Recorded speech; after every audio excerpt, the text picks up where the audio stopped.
ماجراهای من و بلو. بلو رو میبینین داره سنگار برم داره اونجا مرتب میکنه، جابجاشون میکنه، مرتبشون میکنه، کمک من میکنه، مثلا مندازشون پایین که من برم دوره برشون داره. آره بلو چه کار میکنی؟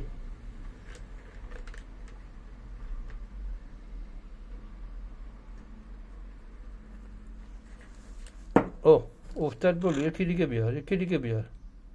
آه. نه دست پایین، بذار اون بر.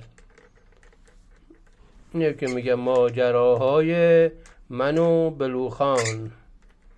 صداش میزنم صدا میده. بلو بلو چه کار داری میکنید؟ سنگار مرتب میکنه مثلا. ببینید اینه داستان من و بلو. ببینید همه سنگای من تراشیدم میاره، نه همه رو میگیره میریزه پایین، من باید جمع کنم.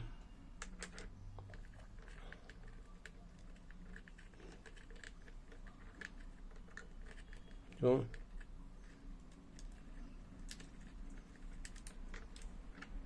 اون میخواد جاشو عوض کنه بره یه سنگ دیگه برداره. نامرد.